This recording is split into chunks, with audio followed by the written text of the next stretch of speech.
Bonjour et bienvenue à cette capsule qui va faire un court survol de la première partie du chapitre 2. J'espère regarder ça assez court parce que vous allez voir la première partie, le 2.1 entre autres, là, c'est plus historique puis c'est pas quelque chose qui va être aux évaluations. Donc justement, là, je commence.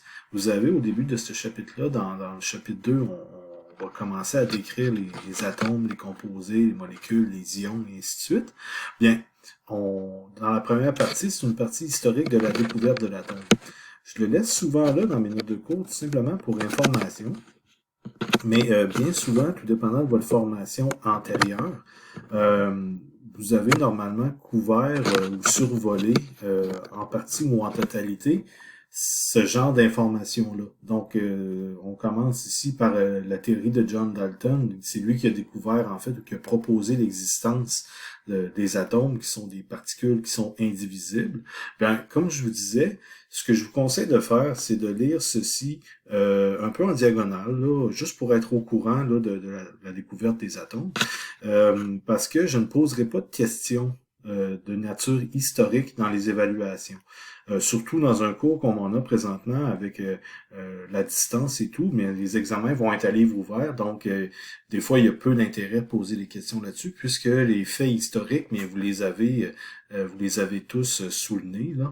Donc le but ici, c'est plus de la connaissance générale. Donc l'idée, c'est de voir que Dalton est un peu à l'origine de la découverte de l'atome et de l'idée de l'atome en tant que tel. Donc, vous lisez ça, comme je vous dis, en diagonale, soit dans le résumé présent ou dans votre volume. Là. Comme je vous dis, c'est de l'information, plus pour votre culture personnelle, scientifique. Okay? Puisque vous commencez des programmes scientifiques, c'est quand même pas mauvais d'avoir ces idées-là en tête. Et la loi qui a permis là, à Dalton de tenter de prouver l'existence des atomes, c'est la loi des proportions multiples, là, où est-ce qu'il avait découvert que les atomes étaient en proportion fixe et toujours entière, donc autrement dit, puisque ces proportions-là étaient toujours un entier, c'est là c'est de là qui vient là, l'idée de que les atomes, c'est des particules qui sont indivisibles. Donc ça, c'était l'idée de Dalton en tant que tel. Ensuite de ça, bien, il y a une courte section en 2.2 sur la structure de l'atome. Encore une fois, ça, c'est censé être des notions qui ont été survolées dans votre formation précédente. On parle ici de l'électron. Les électrons, en fait, ont été découverts à l'aide des rayons cathodiques, là, où est-ce que on a pu observer un rayonnement qui partait là, d'une plaque de métal et qui allait vers une autre plaque de métal.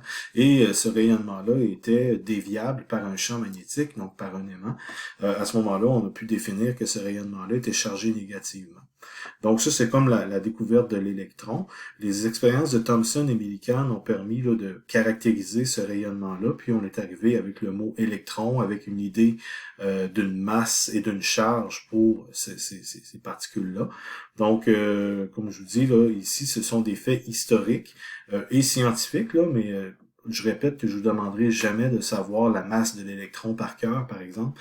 C'est pas utile là, pour mon cours. C'est vraiment de l'information pour vous. Puisqu'on parlait de rayonnement dans la précédente section, bien dans votre volume, ils ont inclus une courte section sur la radioactivité, pardon. Donc la radioactivité, si ça vous intéresse, je vous conseille aussi de lire cette partie-là dans votre volume.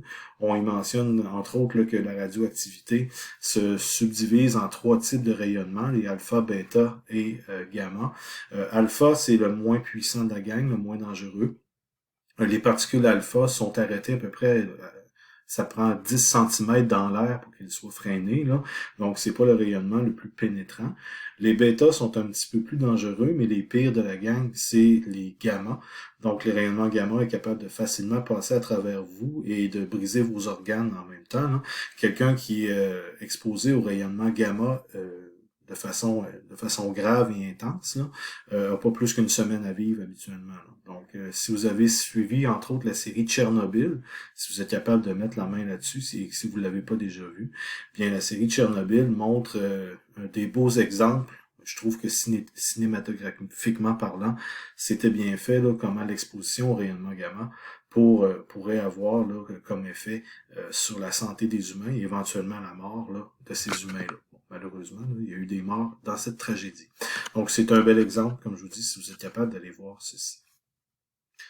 On parle également du noyau de l'atome. Encore une fois, là, on passe en revue rapidement les modèles qui ont passé dans l'histoire. Et l'idée, c'est que le modèle qui est plus important, c'est le modèle nucléaire de Rutherford, là, comme quoi le noyau est une partie très, très dense et très concentrée en masse au centre de l'atome. Donc, c'est là-dedans que se retrouvent les protons et les neutrons, alors que les électrons vont graviter autour. Donc, entre les deux, il y a l'équivalent du vide. On peut même pas dire qu'il y a de l'air, parce que l'air est plus gros en termes de particules que des électrons et des protons puis des neutrons. Donc, c'est vraiment du vide qu'il y a entre les deux, là, une espèce de néant qui va s'expliquer autrement. Vous allez voir dans le chapitre 5 et chapitre 6, on va rentrer dans les théories un peu plus avancées de la structure de l'atome et on va voir comment ce vide-là peut être comblé là, avec les électrons en tant que tel. Donc, le modèle de Rutherford, c'est le modèle aussi là, avec l'expérience de la feuille d'or. Là. Je vous invite, si ça vous intéresse, à googler feuille d'or Rutherford, puis vous allez avoir une panoplie de vidéos là, qui vont vous expliquer c'était quoi le but de l'expérience. Mais ça serait de la façon là, qui aurait réussi à prouver l'existence du noyau comme étant une particule très très dense et qui est située au centre même des atomes. Je vous dirais que la partie la plus importante dans cette première semaine, c'est le 2,3 qui est ici, le 2.3. C'est à ce moment-là que les exercices commencent. Donc, dans votre série d'exercices, qui est pas très longue pour le chapitre 2 cette semaine, heureusement, là, vous allez avoir des exercices à faire sur le numéro atomique, le nombre de masses et le décompte, si on veut, des protons, neutrons et électrons quand on parle de la structure d'un atome. Donc, le numéro atomique, qui est symbolisé là, par la lettre Z. Donc, ça, c'est comme une convention qui est en chimie, là, normalement à peu près dans toutes les langues. Là. Donc, le numéro atomique, en fait, c'est le numéro de l'élément dans le tableau périodique. Donc, ici, le numéro atomique du manganèse, c'est le 25. Le numéro atomique du lithium, c'est le 3. Donc, c'est le numéro là, qui est dans la case du tableau périodique et qui exprime l'ordre d'entrée là, des atomes là, dans le tableau périodique. En fait, l'ordre du classement, je devrais dire. Le numéro atomique, c'est peut-être pas mentionné tant que ça dans mes notes ici, mais le numéro atomique représente directement le nombre de protons. Ah oui, c'est ici, donc on peut le voir. Donc, ça représente directement le nombre de protons. Donc, dans les exercices, quand on vous demande tel atome a combien de protons, bien, vous allez dans votre tableau périodique, puis vous regardez le chiffre de l'atome, le numéro de la case, là, et ça vous donne automatiquement le nombre de protons. Pour un atome qui est neutre, donc pour lequel la charge est de 0, là, donc normalement il n'y a rien d'indiqué, il n'y a pas de plus ni de moins qui sont à côté du symbole, bien vous allez avoir aussi le même nombre d'électrons que de protons, puisque les atomes sont électriquement neutres. Donc le chrome peut, si on veut, là, le chrome métallique, a 24 protons pour son noyau et va avoir 24 électrons qui vont graviter autour de ce noyau-là. Donc, protons et électrons, pour un atome neutre, c'est donné par le numéro atomique. Donc, le numéro atomique, là, contient déjà plusieurs informations. Comme vous pouvez voir, là, c'est avec ces numéros-là qu'on est capable de répondre à quelques questions. Donc, ça, c'est la première information. Donc, autrement dit, vous avez ici là, un exemple ici, là, que le carbone comprend 6 protons. Bien, c'est parce que son numéro atomique, c'est le numéro 6. Vient aussi, avec ces informations-là, un nombre de masses. Le nombre de masses symbolisé par A, ça aussi c'est une autre tradition, ça représente la somme des protons et neutrons. Donc c'est écrit ici, la somme des protons et neutrons à l'intérieur d'un noyau en tant que tel. Et pour avoir le nombre de masses, on ne peut pas le deviner. Il faut absolument avoir une notation. Dans les exercices, vous allez voir que c'est le cas, où est-ce qu'on a le symbole de l'atome et avec les deux chiffres qui sont à côté ici. Vous avez par exemple ici le sodium 2311. Donc ici, on voit que le sodium, c'est le numéro 11 du tableau périodique. Donc, sodium numéro 11 ici. Et le chiffre 23 qui est placé ici, bien on précise à ce moment-là le nombre de neutrons qu'il y a à l'intérieur du noyau. Pour savoir le nombre de neutrons, on fait 23 moins 11 et ça va nous donner le nombre de neutrons qui est dans le noyau de votre atome. Ici, pour l'uranium, on ferait 238 moins 92 et on arriverait au nombre de neutrons qui sont à l'intérieur du noyau. 92 étant le nombre de protons. Okay? Donc, faut bien démêler ceci. Et il faut éviter l'erreur numéro 1 quand on regarde le nombre de neutrons. Souvent, les étudiants me disent « Ouais, mais je vais prendre la masse atomique, puis je vais soustraire le chiffre qui est ici, puis celui-là, ben, je vais l'arrondir un peu comme ça me tente. » là. Bien, il faut absolument pas faire ça. Parce que les masses atomiques, ce sont des masses atomiques qui sont pondérées et qui tiennent compte de tout ce qu'on appelle les isotopes d'un même atome qui existe. Le mot isotope, j'y viens dans quelques instants. Mais il faut absolument pas prendre la masse atomique qui est ici et soustraire le 29 qui est là pour ce qui est du cuivre. Donc ici, dans le tableau périodique, le nombre de masses n'est jamais indiqué. C'est une information qui doit être indiquée à part. Donc, il faut vraiment faire attention. Des fois, ça fonctionne, mais par exemple, pour le carbone, ça marche à peu près parce qu'on voit que le 12 est très, très proche de l'unité. On fait 12 moins 6, puis ça fonctionne. Ben, si ça fonctionne ici, c'est parce que c'est une coïncidence. Parce que si vous prenez le chlore avec 35,4527, bien, est-ce que je prends 35? Est-ce que je prends 36? C'est quoi le vrai nombre de masse du chlore? Ben, en fait, la réponse, c'est qu'il y en a deux. Il y a un 35, puis il y a un 37. Mais ce qui arrive, c'est que dans la population d'un atome de chlore, il y a beaucoup plus d'atomes 35 que d'atomes 37, ce qui fait que le 35 est comme majoritaire et c'est pour ça que la masse atomique est plus proche de 35 que de 37.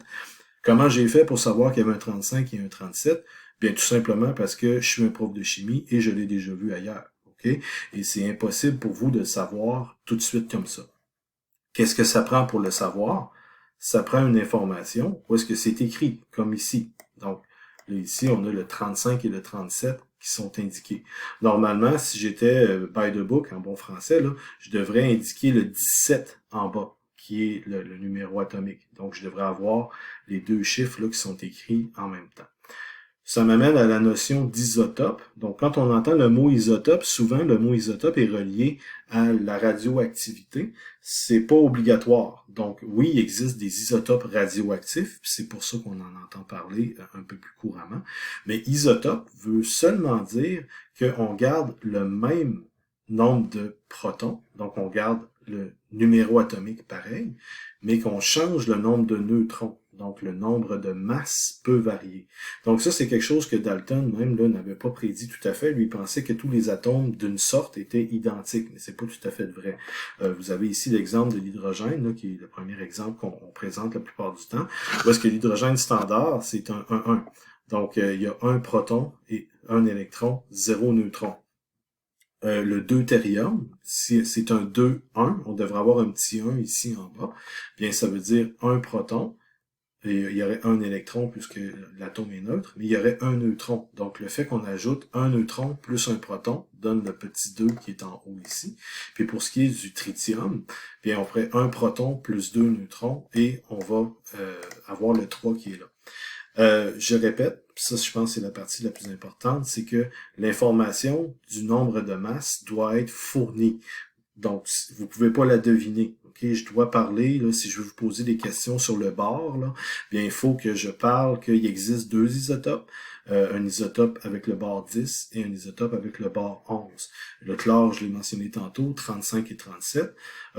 Des isotopes que vous connaissez peut-être aussi, le carbone 14, on en entend souvent parler, ça sert à la datation par radioactivité. Bien, le carbone 14, c'est un isotope qui est très, très peu présent.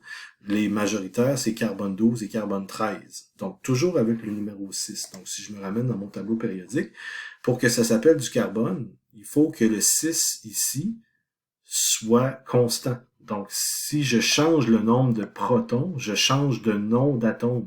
Donc, je peux pas changer le nombre de protons. Le carbone va toujours avoir 6 protons, que ce soit du carbone 12, 13 ou 14. Ce qui change, c'est le nombre de neutrons. Donc, le carbone 12, c'est 6 plus 6. Le carbone 13, c'est 6 protons, 7 neutrons. Et le carbone 14, 6 protons et 8 neutrons. Si je change le numéro atomique, donc si je change le nombre de protons, je viens de changer d'atome. Donc, j'ai plus le droit d'appeler ça du carbone. Si j'ajoute un proton au carbone, ça devient de l'azote. Et c'est pas facile à faire, là. C'est pas des réactions chimiques qui se font dans un bécher, hein. C'est des réactions de type atomique qui se font dans des réacteurs ou dans les étoiles, ou ainsi de suite, là. C'est des réactions avec des très hautes énergies qui sont impliquées. Donc, à ce moment-là, quand on va arriver dans vos exercices, puis on vous demande de calculer le nombre de protons, d'électrons et de neutrons, bien, on va devoir vous fournir des informations du nombre de masses. La seule chose qui vous manque ici, c'est l'information par rapport au nombre d'électrons. Pour arriver avec le nombre d'électrons, il faut partir avec les informations qui nous sont données ici.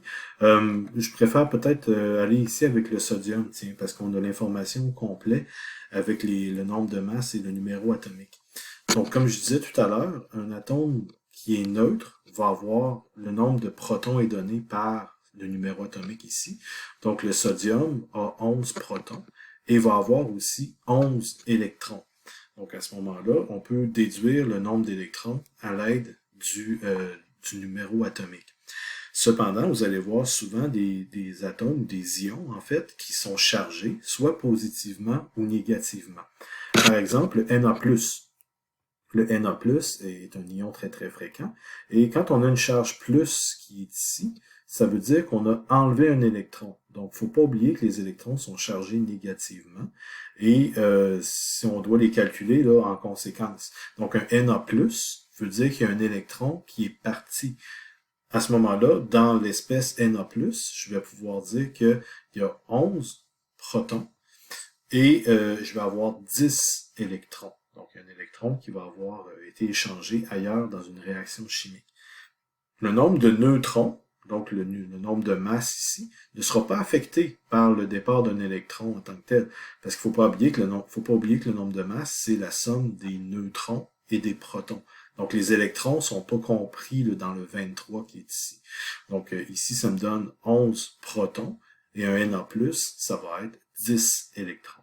Par exemple, le chlore ici, si je prends le chlore 35, il faut pas oublier qu'il est censé avoir un 17 en bas ici. Donc, le chlore a 17 protons. Un chlore neutre aurait 17 électrons, mais l'ion Cl-, l'ion chlorure, est quelque chose qu'on rencontre très souvent également. Donc, Cl- veut dire un électron additionnel. Donc, le chlore ayant 17 protons, parce que le chlore est le numéro 17 dans le tableau périodique, bien, le Cl- aurait un électron de plus, c'est-à-dire 18 électrons. C'est le principe aussi que le chlore complète sa dernière couche là, pour avoir la configuration du gaz rare le plus proche. Donc, normalement, c'est quelque chose aussi que vous avez peut-être entendu parler là, dans votre cursus. Quelque chose une chose sur laquelle je vais revenir bien plus en détail beaucoup plus tard.